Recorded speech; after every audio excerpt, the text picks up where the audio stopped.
Bismillahirrahmanirrahim. Assalamualaikum warahmatullahi wabarakatuh.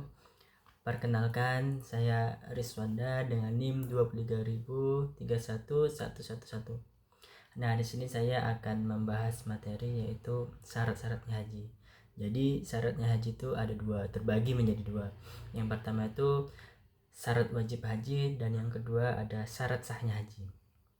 Nah, haji itu merupakan rukun Islam kelima yang wajib dikerjakan oleh setiap muslim yang mampu. Kemampuan ini mencakup aspek finansial, baik fisik dan mental. Nah, berikut ini ada beberapa wajib haji yang harus dipenuhi. Yang pertama itu kita harus Islam. Hanya umat Islam yang diwajibkan menunaikan ibadah haji. Nah, mengapa? Ya karena kita itu juga harus menyelesaikan rukun Islam yang kelima, yaitu naik haji bagi yang mampu. Tapi tidak ditekankan bagi orang yang tidak mampu. Untuk haji ini memang rukun Islam yang kelima yang wajib kita penuhi. Tetapi kalau kita tidak mampu, maka itu tidak diperbolehkan. Ya, jadi Islam itu sangat indah. Kita hanya diperbolehkan hanya apabila kita itu mampu, maka tunaikanlah ibadah haji tersebut kalau kita ini mampu. Yang kedua itu baligh. Baligh itu seperti kita yang orang yang sudah dewasa. Nah, haji wajib bagi mereka yang telah mencapai usia baligh atau dewasa, baik laki-laki maupun perempuan. Lantas bagaimana jika anak-anak yang ingin menunaikan ibadah haji? Nah, anak-anak yang belum baligh ataupun yang belum dewasa itu boleh saja jika dia ingin melaksanakan haji atau mengikut kepada orang tuanya yang haji, tetapi itu hanyalah sunnah bagi mereka. Ya, jadi nggak masalah kalau ada anak-anak yang ikut berhaji tetapi itu hajinya tidak mabrur atau tidak dibilang gimana ya gitu. Intinya dia masih tergolong sunnah kalau anak-anak yang belum balik melaksanakan haji. Terus yang kedua yaitu berakal sehat. Ya, calon jemaah haji harus memiliki akal sehat dan mampu memahami makna ibadah haji. Nah, jelas saja di sini mengapa yang ketiga ini harus punya akal sehat.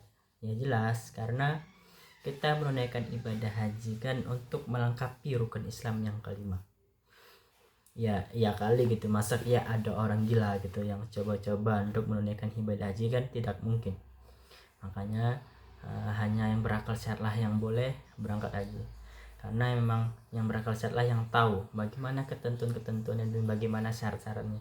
Dan kalau maaf nih, kalau orang yang akalnya kurang sehat ataupun ya gimana gitu, otomatis dia tidak bisa gitu kan menyelesaikan ibadah hajinya, paling enggak nanti mengganggu yang lainnya. Yang keempat ada merdeka. Nah, status kebebasan sangat penting pada masa lalu. Boleh diwajibkan haji setelah mereka merdeka wajib menunaikan haji. Nah, jadi di zaman dulu itu kan kita negara Indonesia itu kan belum merdeka, masih dijajah gitu. Nah, makanya kita belum diperbolehkan untuk pergi haji. Maka kalau dulu itu kan memang nggak diperbolehkan kalau negara kita belum merdeka. Nah, sekarang kan negara kita juga sudah merdeka. Nah, kita harus menyelesaikan rukun Islam kita yang kelima kalau kita sudah mampu, ya jangan dipaksakan kalau tidak mampu, seperti yang saya singgung di slide yang berikutnya.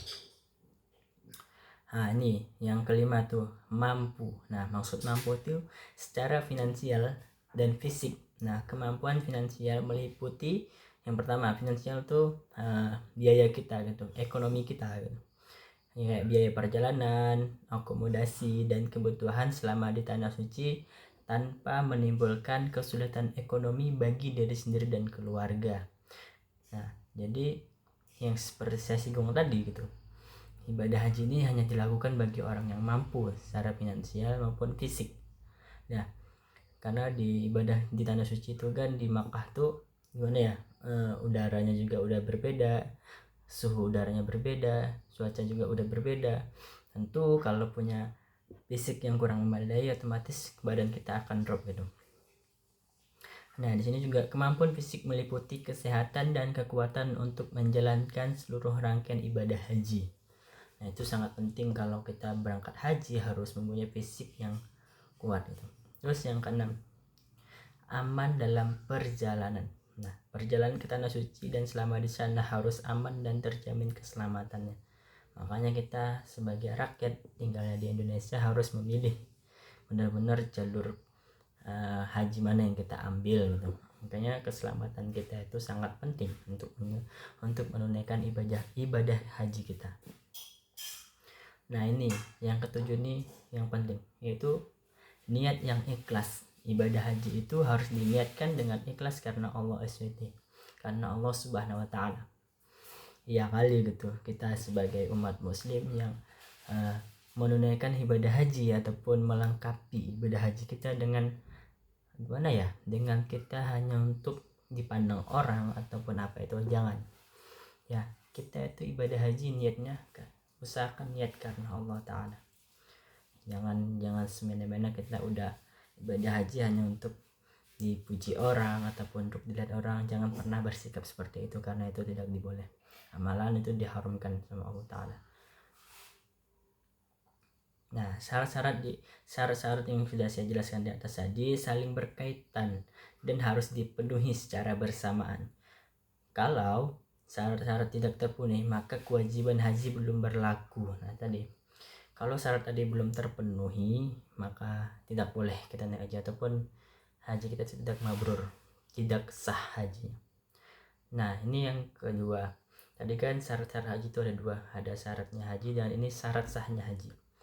Nah syarat sah haji merujuk pada persyaratan yang harus dipenuhi agar ibadah haji yang dilakukan diterima Allah Subhanahu wa Ta'ala, atau haji yang namanya haji mabrur, yaitu selesai gitu. Yaitu ada perbedaan pendapat di antara mazhab dan Islami menyebab variasi dalam rinciannya. Namun inti syarat sah haji tetap sama. Secara umum syarat sah haji yaitu meliputi ada beberapa poin yang akan saya jelaskan. Yang pertama itu ada ihram, yaitu calon jamaah haji harus memasuki keadaan ihram dengan niat yang benar dan melaksanakan semua larangan ihram. Ini merupakan syarat utama dan mutlak. Nah jadi kita kalau menunaikan ibadah haji itu kan ada larang-larangan yang harus kita penuhi juga. Contoh, kalau kita naik haji itu kita sendiri tuh tidak boleh berprasangka buruk kepada orang, berprasangka buruk pada teman ataupun siapapun, dan tidak boleh kita tuh pas waktu haji kayak berhubungan badan atau berhubungan intim dengan pasangan kita, itu tidak boleh ya, walaupun itu mahramnya kita, tapi itu tidak diperbolehkan saat kita haji. Yang kedua itu waktu. Nah, rangkaian ibadah haji harus dilakukan pada waktu yang telah ditentukan, yaitu bulan Zulhijjah atau waktu-waktu tertentu dalam bulan Zulhijjah, yaitu juga memiliki peran penting dalam kesempurnaan ibadah haji kita. Jadi ada bulan-bulan tertentu gitu yang harus kita penuhi kalau dalam melaksanakan ibadah haji ini. Nah, yang ketiga tempat.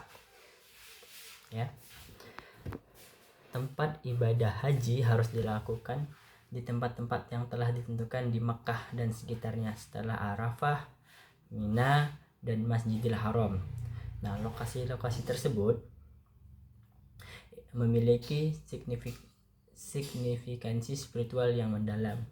Jadi ada beberapa tempat ibadah kita kan kalau melaksanakan haji ada tempat-tempat yang harus kita datangi untuk beribadah supaya haji kita mabrur. Nah itu harus kita penuhi. Jangan kita sembarang tempat, itu nggak boleh ya. Nah ketiga syarat yang sudah saya jelaskan di atas merupakan syarat pokok yang harus dipenuhi. Mengapa? Ya agar haji yang kita lakukan itu sah. Ketiadaan salah satu syarat akan membatalkan haji kita, yang tadi sudah saya jelaskan. Makanya nanti juga kalau kita berhaji itu harus kita penuhi instruksi-instruksi yang sudah diberikan dan apa-apa aja yang harus kita lakukan dan apa-apa aja yang harus tidak kita lakukan. Nah itu harus kita lakukan dengan benar, jangan kita melanggar salah satunya. Nanti takutnya percuma kita berhaji tapi haji kita tidak mabrur atau tidak sah. Udah berhambur-hambur uang, niat kita udah baik tapi kita masih melanggar aturan-aturan yang ada, kan percuma gitu. Kita sudah selama susah payah mencari uang untuk kita berangkat haji demi menyelesaikan tugas wajib kita, yaitu rukun Islam kita. Nah, meskipun syarat sah haji sama, beberapa mazhab yaitu mungkin menambahkan syarat-syarat tambahan atau memiliki perbedaan atau penafsiran terhadap syarat pokok. Contohnya ada beberapa mazhab mungkin menekankan pentingnya kondisi fisik dan mental yang memadai untuk menjalankan seluruh rangkaian ibadah haji kita. Nah, perbedaan ini tidak mengurangi pentingnya ketiga syarat pokok di atas. Nah, jadi untuk memastikan kesahan ibadah haji kita ya, sangat penting untuk memahami dan memenuhi ketiga syarat pokok di atas. Karena yang pertama ada ihram, waktu, dan tempat pelaksanaannya. Terus di sini, nah, mengapa kita harus menunaikan ibadah haji? Pertanyaan yang bagus. Mengapa kita harus melaksanakan ibadah haji? Yang pertama, itu perintah langsung dari Allah Subhanahu wa taala. Jadi Allah itu memerintahkan kita untuk menyelesaikan rukun Islam kita yang kelima ataupun yang terakhir. Nah, ibadah haji merupakan perintah langsung dari Allah Subhanahu wa taala yang wajib dilaksanakan bagi setiap muslim yang mampu. Tanda kutip yang mampu saja. Kalau tidak mampu bagaimana? Ya, jangan, karena ibadah haji ini Allah tidak memaksakan, tapi mewajibkan apabila seorang itu sudah mampu, ya. Harus dipahami. Nah, mampu dengan hal apa? Baik secara fisik, finansial, maupun keamanan perjalanan kita. Perintah ini terdapat dalam Al-Quran surah Al-Imran ayat 97 yang berbunyi artinya mengerjakan haji adalah kewajiban manusia terhadap Allah Subhanahu wa taala, yaitu bagi orang yang sanggup mengadakan perjalanan ke Baitullah. Barang siapa mengingkari atau kewajiban haji tadi tersebut, maka sesungguhnya Allah Maha Kaya, tidak memerlukan sesuatu dari semesta alam. Ayat ini menunjukkan bahwa haji bukan sekedar anjuran tetapi kewajiban yang apabila ditinggalkan tanpa alasan yang sah bisa termasuk dalam perbuatan dosa besar. Nah, ini harus kita ketahui. Orang yang sudah mampu, orang yang sudah punya uang secara finansial, fisik juga dia mampu, tetapi dia enggan untuk melaksanakan haji. Nah, ini harus hati-hati ya teman-teman. Mereka termasuk orang-orang yang mendapatkan dosa yang paling besar. Karena apa? Allah sudah memberikan dia rezeki yang lebih. Allah sudah memberikan kenikmatan yang lebih, tapi dia enggan untuk melengkapi rukun Islam kita yang kelima walaupun kita sudah mampu. Nah, jadi maka dari itu, kalau kita setelah mampu ada dan kita sudah mencukupi, marilah gitu, kita harus selesaikan, tunaikan ibadah haji kita yang kelima tadi, rukun Islam yang kelima, untuk melengkapi. Yang kedua, jadi kan memang perintah Allah. Ini yang kedua, haji adalah rukun Islam yang kelima, ya, itu yang syarat yang kedua. Ibadah haji merupakan bagian dari rukun Islam, yaitu pilar utama yang menjadi fondasi bagi kehidupan seorang muslim.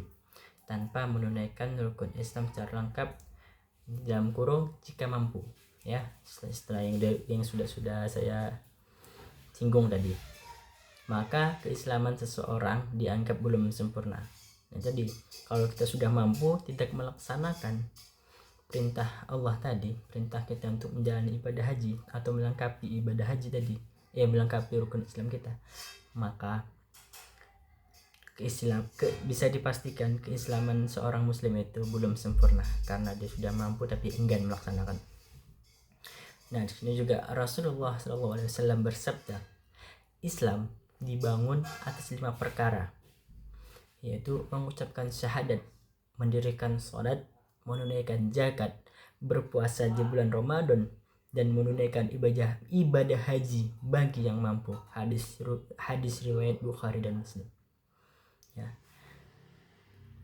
Terus yang ketiga, sebagai bentuk penghambaan dan ketaatan kita terhadap Allah Subhanahu wa taala, ibadah haji adalah wujud dari penghambaan total kepada Allah. Jadi ibadah haji itu adalah wujud dari penghambaan total kepada Allah Subhanahu wa taala. Dalam pelaksanaannya manusia meninggalkan semua atribut duniawi, ya. Mengenakan pakaian ihram yang sederhana, berkumpul di satu tempat tanpa membedakan status sosial, jabatan atau kekayaan.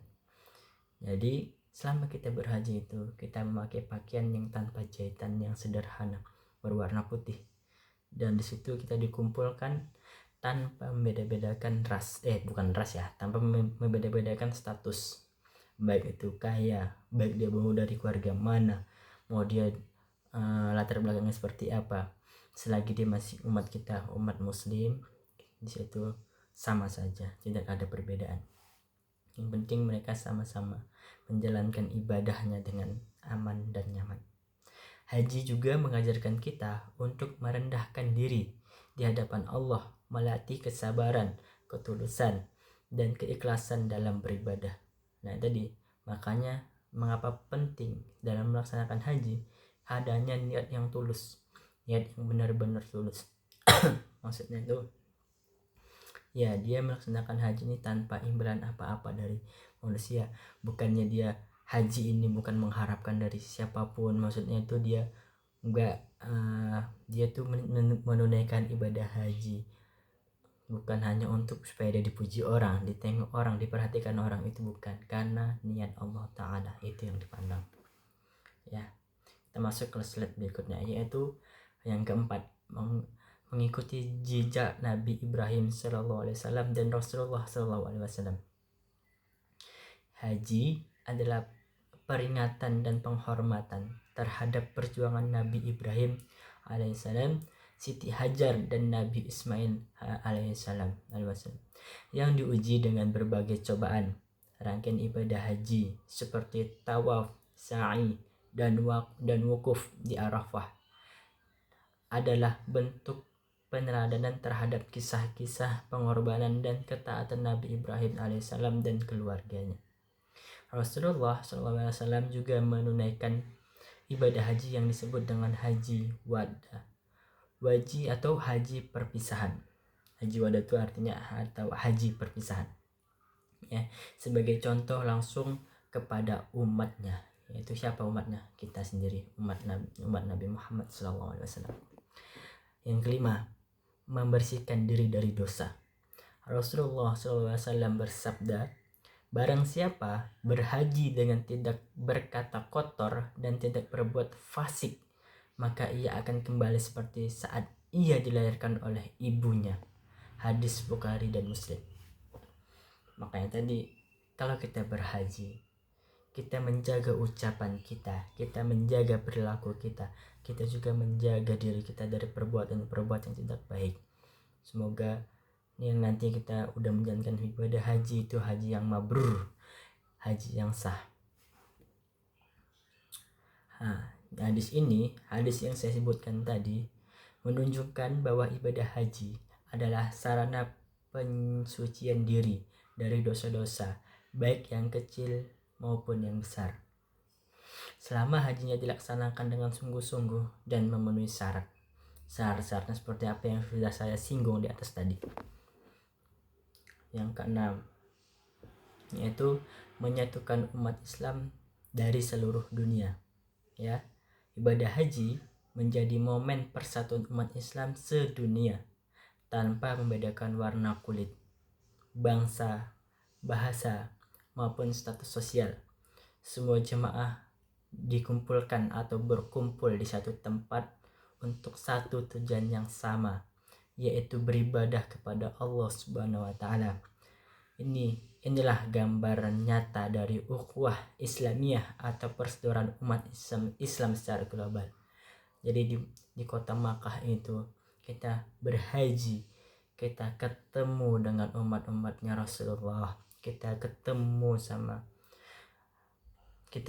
sama sesama muslim yang berbagai belahan jiwa. Kita bertemu di situ, kita bisa saling kenal dari mana asalnya, kita beribadah bersama, betapa nikmatnya.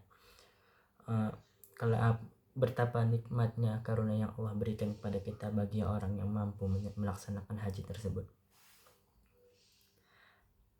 Terus yang ketujuh, membentuk karakter dan memperbaiki akhlak.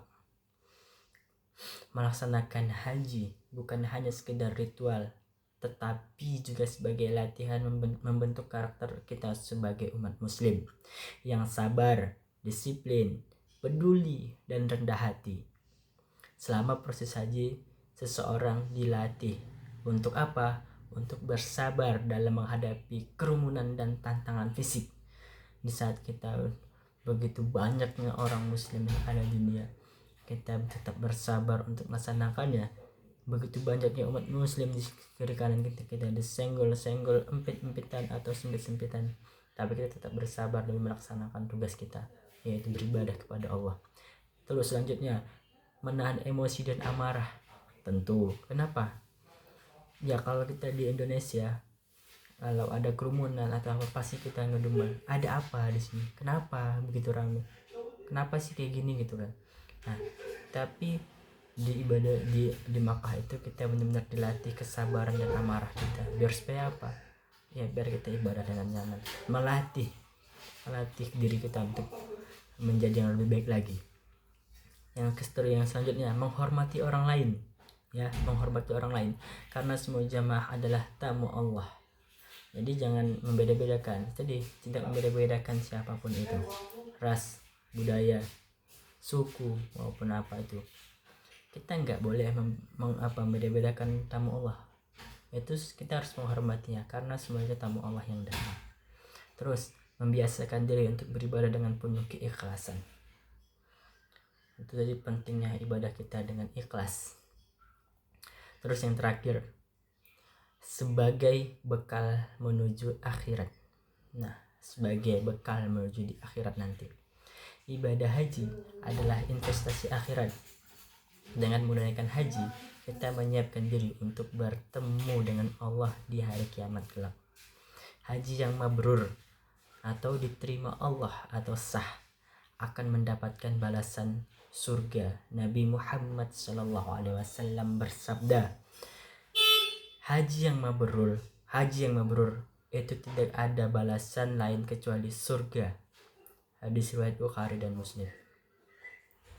Jadi kesimpulannya yaitu menunaikan ibadah haji adalah kewajiban sekaligus kesempatan untuk mendekatkan diri kepada Allah Subhanahu wa taala. Selain sebagai bentuk ketaatan, haji juga menjadi proses pembersihan jiwa kita, memperbaiki akhlak dan mempererat persaudaraan sesama umat Islam seluruh dunia, seluruh belahan jiwa. Seluruh belahan dunia maksudnya. Oleh karena itu, bagi yang telah memenuhi syarat menunaikan ibadah haji adalah suatu keharusan yang tidak boleh ditunda. Ya, bagi di sini kita kalau udah ada rezeki yang lebih, dikasih karunia dari Allah, udah dikasih perbedaan dari Allah, kita diberikan rezeki yang lancar, pekerjaan yang menetap sehingga kita udah mengumpulkan uang yang banyak, kita menabung uang yang banyak, gak ada salah kita pergi ke tanah suci kita, ke Makkah. Untuk apa? Ya menyelesaikan tugas kita, menyelesaikan rukun Islam kita, rukun yang kelima, yaitu menunaikan ibadah haji. Kalau kita mampu maka laksanakanlah, tapi bila tidak mampu maka bersabarlah. Insya Allah kalau kita akan patuh dan taat kepada Allah, kita selalu menunaikan apa yang sudah diperintahkan oleh Allah, kita menjalankan semua yang sudah diperintahkan Allah, dan kita menjauhkan semua apa yang sudah diberikan oleh Allah, kita jauhi semua yang sudah dilarang oleh Allah, maka insya Allah mudah-mudahan Allah memperlancar rezeki kita, Allah permudahkan setiap urusan kita. Maka dari itu kita sebagai umat muslim, mari bersama-sama untuk menjadi yang lebih baik, menjauhkan semua perbuatan yang tidak baik. Kita menjauhkan semua perbuatan maksiat yang sudah Allah jauhkan untuk perbuatan itu. Kita jauhkan diri kita dari perbuatan yang tidak baik. Marilah kita bersama-sama hidup menjadi yang lebih baik. Mari kita bersama-sama taat dan patuh kepada Allah demi mengharapkan surganya Allah Subhanahu wa taala. seindah-indahnya dunia, tak ada bandingannya dibandingkan surganya Allah. Apa yang kita lihat di dunia hanyalah sementara. Apa yang kita lihat di dunia hanyalah sekilas semata. Maka dari itu, mari kita sama-sama mencari keberkahan, mencari ridhonya Allah untuk bisa mencapai surganya Allah Subhanahu wa taala. Semoga kita semua dengan menjalankan semua perintah-perintahnya Allah dan menjauhkan semua larangannya, kita suatu saat nanti bisa di akhirat kelak kita mendapatkan surganya Allah Subhanahu wa taala. Amin amin ya rabbil alamin. Mungkin cukup sekian apa yang bisa saya sampaikan. Terima kasih untuk Ibu Diva yang sudah membantu saya dalam satu semester ini dalam belajar. Terima kasih atas waktunya selama satu semester ini. Mungkin dari perilaku saya ada yang kurang berkenan, kurang baik, ataupun kurang sopan terhadap ibu. Dari tingkah pembicaraan saya mungkin kurang mengenakan terhadap ibu. Saya Rizwanda mohon maaf atas segala kehilapan saya. Semoga ibu diberi kelancaran dalam melaksanakan tugas-tugasnya ibu, dan mudah-mudahan diberi keberkahan dan keberkahan dari Allah Subhanahu wa taala. Cukup sekian yang bisa saya sampaikan, kurang lebihnya saya mohon maaf. Wabillahi taufiq wal hidayah. Assalamualaikum warahmatullahi wabarakatuh.